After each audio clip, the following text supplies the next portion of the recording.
Hey, I'm Michal, or Mike, and I made a video a while ago dealing with the pronunciation of the four Greater Sabbat names.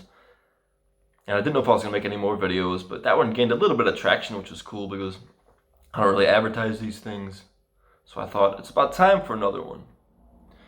And I must say, when it comes to these type of things, like celebrating the Sabbats, there are so many good Wiccan, and pagan YouTubers out there that I really don't have much more or anything else to add when it comes to general topics like that. But there was something I slightly touched on in my last video that's a bit more relevant now, and that has to do with the lesser Sabbats. We just had the Midsummer solstice here, and I probably should have made this video like leading into that, but life gets crazy, COVID-19 or not. So let's get into a little bit about Midsummer. Well, first of all, I gotta bring up again, my last video was dealt with the Celtic, or specifically the Irish pronunciation of the Sabbats, and I'll say once again, Wicca is not a Celtic religion.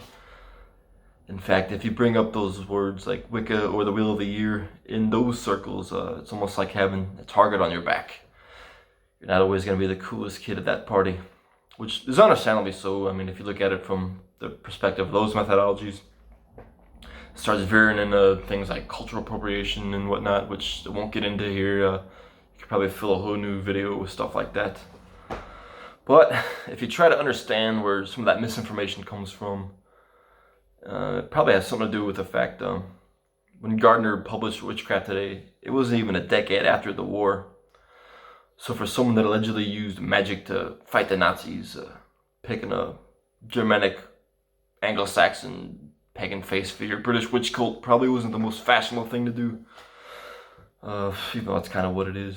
And, well, he was a colonist as well. They're accustomed to that type of carry on. But anyway, eventually his Brickwood coven incorporated the solstices and the equinoxes into the seasonal year. That's kind of how I know him, as it says the summer solstice in my book of shadows. I first encountered Litha in 101 books after Aiden Kelly did his thing. You know, I still use that hashtag. So when it comes to celebrating the Sabbats in a Wiccan context, there's so many books and videos out there dealing with that. I'm sure you have your own ways if you belong to or have your own traditions. So I'm focusing a little bit more on what the lesser Sabbats mean to us as contemporary pagans.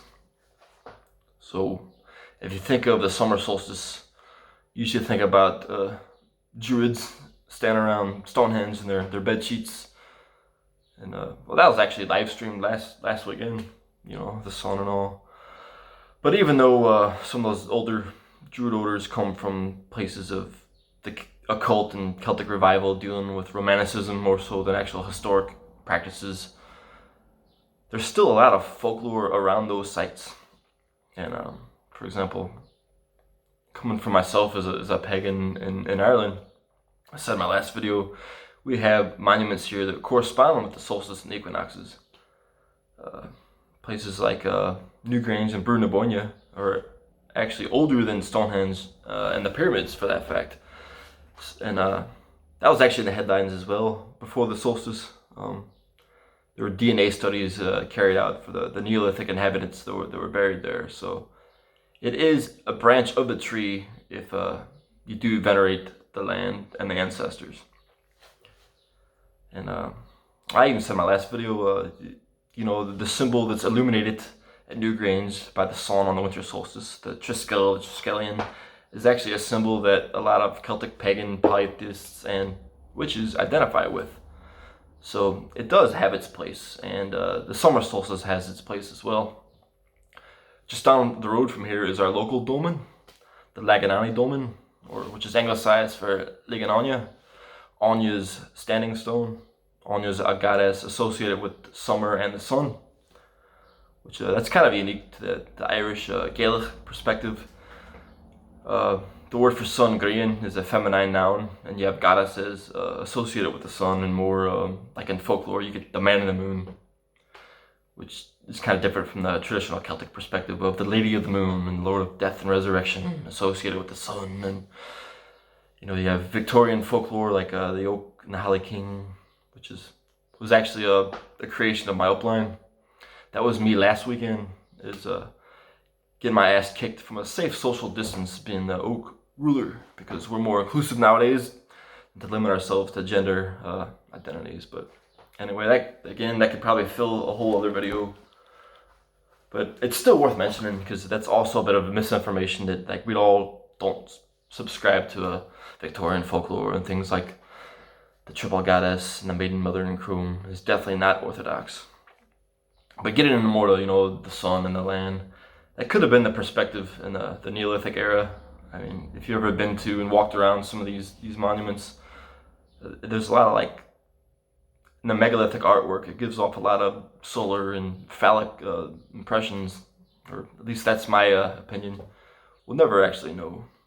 But long story short, that's just kind of a continuation from my last video. If you do resonate with Irish culture or folk traditions, I mean, it's still customary here to have bonfires at Midsummer Eve, or more so St. John's Eve. So it is it's a living continuation to some extent. I mean, I might get into, passed down from ancient times. It's just, it's relevant to Irish culture.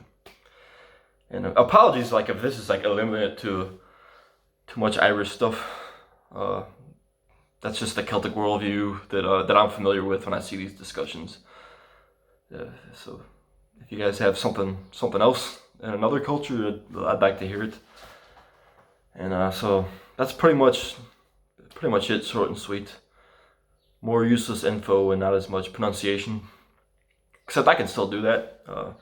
If this is your thing, Midsummer in Irish is Mansaru or Laran Saru, and the summer solstice is Greenstaden Saru. At least that's how it sounds in Ulster. In the other dialects, summer sounds more like sorry, kind of like the song, that Oro Shidabaha song.